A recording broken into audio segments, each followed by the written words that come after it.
Book 2, Chapter 4 of the Lancashire Witches. This recording is in the public domain. Reading by Andy Minter. The Lancashire Witches, a Romance of Pendle Forest, by William Harrison Ainsworth. Book 2, Pendle Forest. Chapter 4 The Reeve of the Forest. The surprise of the party was by no means diminished when the stranger spoke. His voice exactly resembled the sharp, cracked tone of the attorney. "I crave pardon for the freedom I have taken in stopping you, good masters," he said, doffing his cap and saluting them respectfully; "but being aware of your errand, I am come to attend you on it." "And who are you, fellow, who thus volunteer your services?" demanded Roger Nowell, sharply. "I am one of the Reeves of the Forest of Blackburnshire, worshipful sir," replied the stranger, "and as such my presence at the intended perambulation of the boundaries of her property has been deemed necessary by Mrs. Nutter, as I shall have to make representation of the matter at the next court of Swainmote." "Indeed!" exclaimed Nowell. "But how knew you we were coming?" "Mistress Nutter sent me word last night," replied the Reeve, "that Master Nicholas Assheton and certain other gentlemen would come to Rough Lee for the purpose of ascertaining the marks, meres, and boundaries of her property, early this morning, and desired my attendance on the occasion.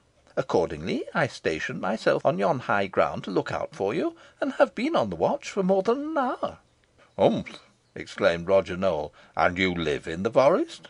"I live at Barrowford, worshipful sir," replied the Reeve, "but I have only lately come there, having succeeded Maurice Mottisfont, the other Reeve, who has been removed by the master forester to Rossendale, where I formerly dwelt." "That may account for my not having seen you before," rejoined Nowell. "You are well mounted, sirrah. I did not know that Master Forester allowed his men such horses as the one you ride." "This horse does not belong to me, sir," replied the Reeve. "It has been lent me by Mistress Nutter." "Ah, I see how it is now," cried Nowell. "You are suborned to give false testimony, knave. I object to his attendance, Master Nicholas." "Nay, I think you do the man injustice," said the squire. "He speaks frankly and fairly enough, and seems to know his business. The worst that can be said against him is that he resembles somewhat too closely our little legal friend there. That, however, ought to be no objection to you, Master Nowell, but rather the contrary." "Well, take the responsibility of the matter upon your own shoulders," said Nowell. "If any ill comes of it, I shall blame you." "Be it so," replied the squire. "My shoulders are broad enough to bear the burthen. You may ride with us, Master Reeve." "May I inquire your name, friend?" said Potts, as the stranger fell back to the rear of the party. "Thomas Potts, at your service, sir," replied the Reeve. "What, Thomas Potts!" exclaimed the astonished attorney. "That is my name, sir," replied the Reeve, quietly. "Why, zounds!" exclaimed Nicholas, who overheard the reply. "You do not mean to say your name is Thomas Potts? This is more wonderful still. You must be this gentleman's twin brother." "The gentleman certainly seems to resemble me very strongly," replied the Reeve, apparently surprised in his turn. "Is he of these parts?" "No, I am not," returned Potts, angrily. "I am from London, where I reside in Chancery Lane, and practise the law, though I likewise attend as clerk of the court at the assizes at Lancaster, where I may possibly, one of these days, have the pleasure of seeing you, my pretended namesake." "Possibly, sir," said the Reeve, with provoking calmness. "I myself am from Chester, and, like yourself, was brought up to the law; but I abandoned my profession, or rather it abandoned me, for I had few clients, so I took to an honester calling, and became a forester, as you see. My father was a draper in the city I have mentioned, and dwelt in Watergate Street. His name was Peter Potts." "Peter Potts your father!" exclaimed the attorney, in the last state of astonishment. "Why, he was mine. But I am his only son." "Up to this moment I conceived myself an only son," said the Reeve; "but it seems I was mistaken, since I find I have an elder brother." "Elder brother!" exclaimed Potts, wrathfully. "You are older than I by 20 years. But it is all a fabrication. I deny the relationship entirely." "You cannot make me other than the son of my father," said the Reeve, with a smile. "Well, Master Potts," interposed Nicholas, laughing, I see no reason why you should be ashamed of your brother. There is a strong family likeness between you. So Peter Potts, the draper of Chester, was your father, eh? I was not aware of the circumstances before." "And but for this intrusive fellow, you would never have become aware of it," muttered the attorney. "Give ear to me, squire," he said, urging Flint close up to the other's side, and speaking in a low tone. "I do not like that fellow's looks at all." "I am surprised at that," rejoined the squire, "for he exactly resembles you." "That is why I do not like him," said Potts. "I believe him to be a wizard." "You are no wizard to think so," rejoined the squire, and he rode on to join Roger Nowell, who was a little in advance. "I will try him on the subject of witchcraft," thought Potts. "As you dwell in the forest," he said to the reeve, "you have no doubt seen those two terrible beings, Mothers Demdike and Chattox." "Frequently," replied the reeve; "but I would rather not talk about them in their own territories. You may judge of their power by the appearance of the village you have just quitted. The inhabitants of that unlucky place refused them their customary tributes, and have therefore incurred their resentment. You will meet other instances of the like kind before you have gone far." "I am glad of it, for I want to collect as many cases as I can of witchcraft," observed Potts. "They will be of little use to you," observed the reeve. "How so?" inquired Potts. "Because, if the witches discover what you are about, as they will not fail to do, you will never leave the forest alive," returned the other. "You think not?" cried Potts. "I am sure of it," replied the reeve. "I will not be deterred from the performance of my duty," said Potts. "I defy the devil and all his works." "You may have reason to repent your temerity," replied the reeve. And anxious apparently to avoid further conversation on the subject, he drew in the rein for a moment, and allowed the attorney to pass on. Notwithstanding his boasting, Master Potts was not without much secret misgiving, but his constitutional obstinacy made him determined to prosecute his plans at any risk, and he comforted himself by recalling the opinion of his sovereign authority on such matters. "Let me ponder over the exact words of our British Solomon," he thought. "I have his learned treatise by heart, and it is fortunate my memory serves me so well, for the sagacious prince's dictum will fortify me in my resolution, which has been somewhat shaken by this fellow, whom I believe to be no better than he should be. For all he calls himself my father's son, and hath assumed my likeness, doubtless for some mischievous purpose.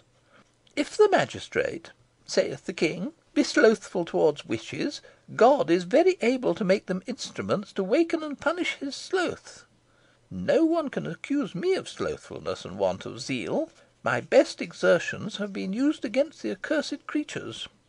And now for the rest. But if, on the contrary, he be diligent in examining and punishing them, God will not permit their master to trouble or hinder so good a work.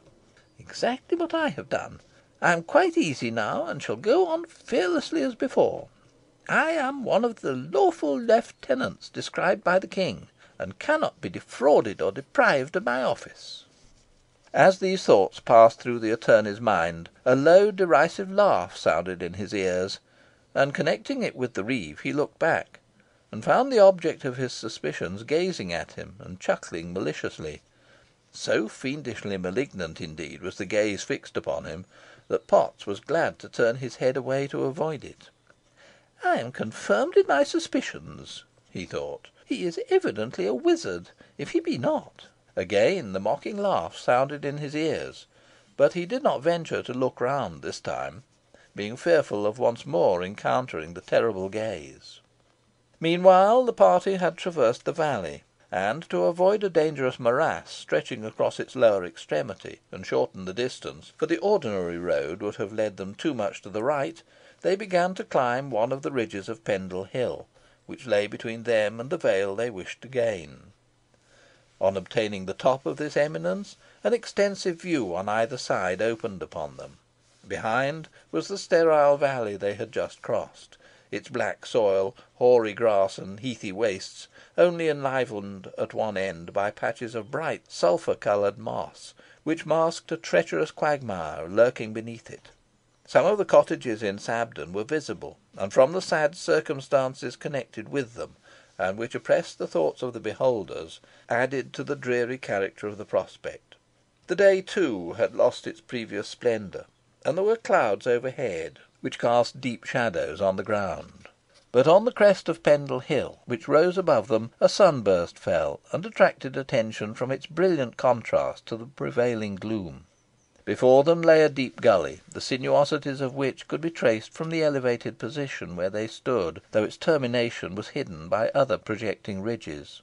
Farther on, the sides of the mountain were bare and rugged, and covered with shelving stone, beyond the defile before mentioned, and over the last mountain ridge lay a wide valley, bounded on the further side by the hills overlooking Colne, and the mountain defile, now laid open to the travellers, exhibiting in the midst of the dark heathy ranges, which were its distinguishing features, some marks of cultivation. In parts it was enclosed and divided into paddocks by stone walls, and here and there a few cottages were collected together, dignified, as in the case of Sabden, by the name of a village.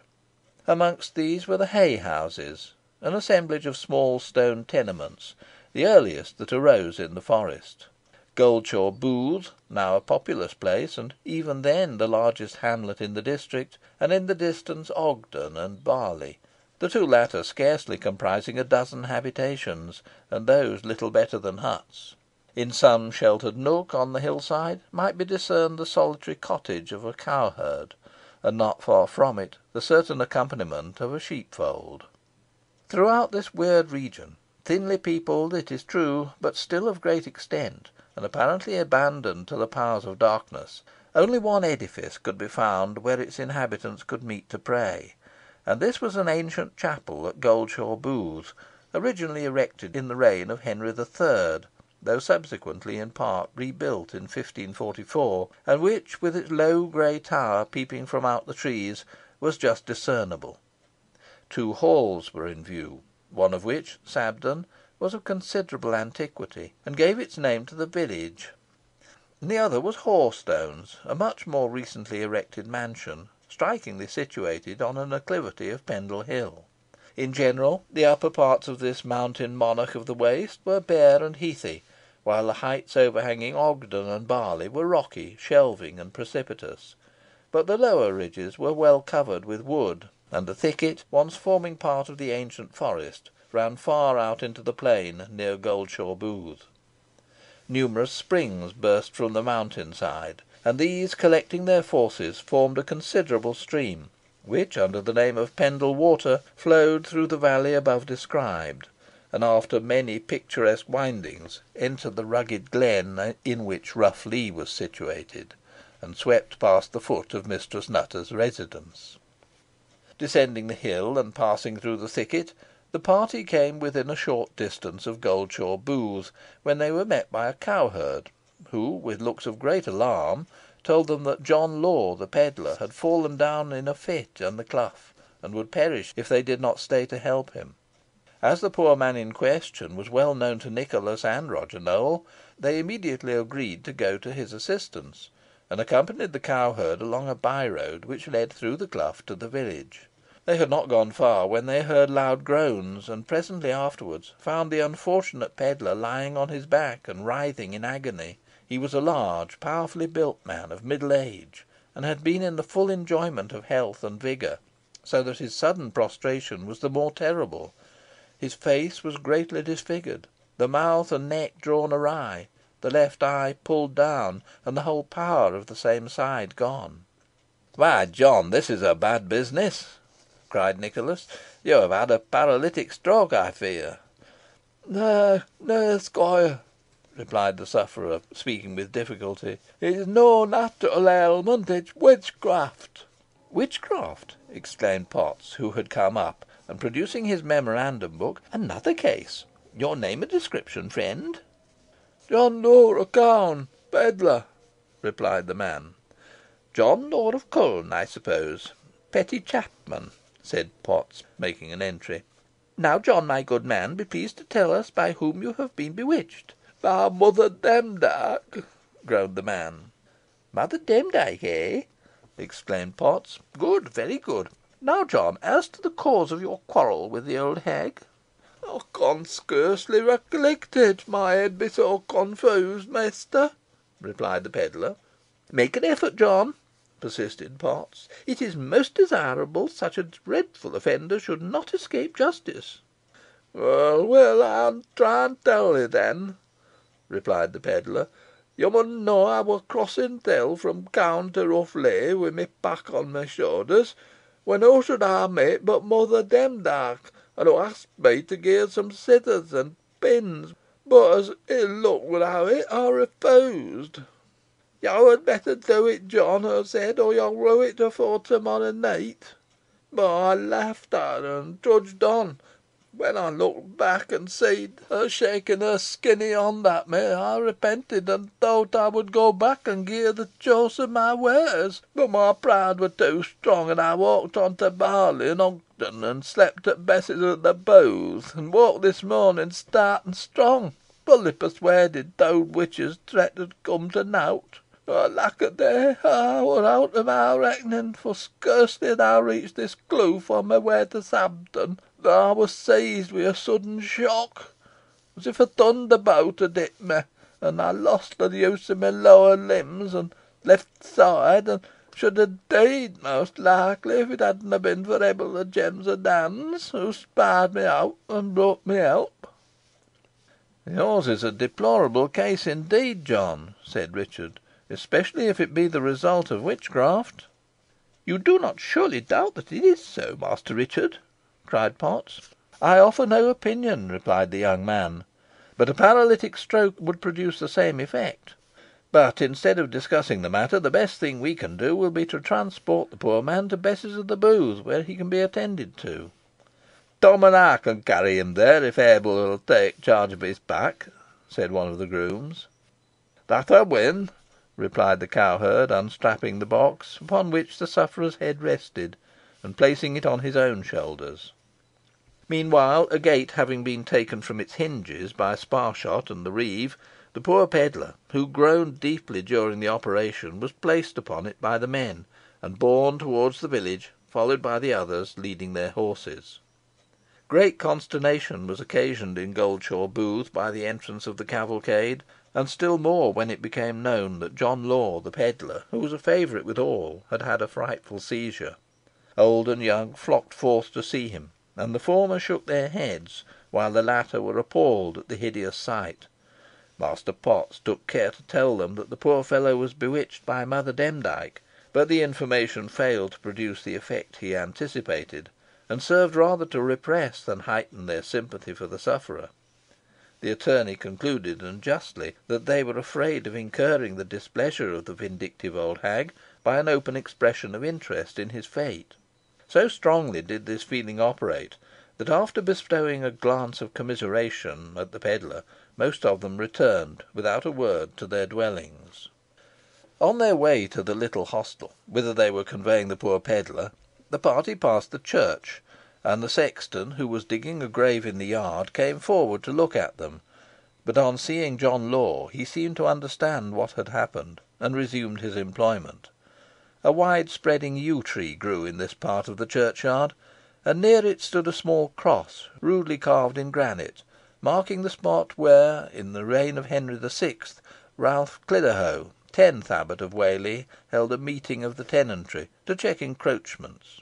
Not far from this ancient cross, the sexton, a hale old man with a fresh complexion and silvery hair, was at work, and while the others went on, Master Potts paused to say a word to him. "You have a funeral here to day, I suppose, Master Sexton?" he said. "Yeigh," replied the man, gruffly. "One of the villagers?" inquired the attorney. "No, hoo wur no o' Goldshey," replied the sexton. "Where then? Who was it?" persevered Potts. The sexton seemed disinclined to answer, but at length said, "Mary Baldwyn, miller's dowter o' Rough Lee, and as pretty a lass as ever yo see, master. Her wur the apple o' her feyther's eye, and he hasna had a dry eye sin her deed. Well a day! We mun aw go, owd and young, and protty Mary Baldwyn wur young enough. Poor lass! Poor lass!" and he brushed the dew from his eyes with his brawny hand. "Was her death sudden?" asked Potts. "No, not so sudden, mester," replied the sexton. "Rushot Baldwyn had fair warning. 6 months ago Mary were ta'en ill, and fro' t' first he knowed how it would end." "How so, friend?" asked Potts, whose curiosity began to be aroused. "Because," replied the sexton, and he stopped suddenly short. "She was bewitched," suggested Potts. The sexton nodded his head, and began to ply his mattock vigorously. "By Mother Demdike?" inquired Potts, taking out his memorandum book. The sexton again nodded his head, but spake no word, and, meeting some obstruction in the ground, took up his pick to remove it. "Another case," muttered Potts, making an entry. "Mary Baldwyn, daughter of Richard Baldwyn of Rough Lee, aged how old was she, sexton?" "14," replied the man. "But dunna ax me any more questions, mester. The berrin takes place i' the hour, and ey hanna half digged t' grave." "Your own name, Master Sexton, and I have done," said Potts. "Zachariah Worms," answered the man. "Worms! An excellent name for a sexton," cried Potts. "You provide food for your family, eh, Zachariah?" "Tut!" replied the sexton, testily. "Go mind your own business, mon, and leave me to mind mine." "Very well, Zachariah," replied Potts; and, having obtained all he required, he proceeded to the little hostel, where, finding the rest of the party had dismounted, he consigned Flint to a cowherd, and entered the house. CHAPTER 5.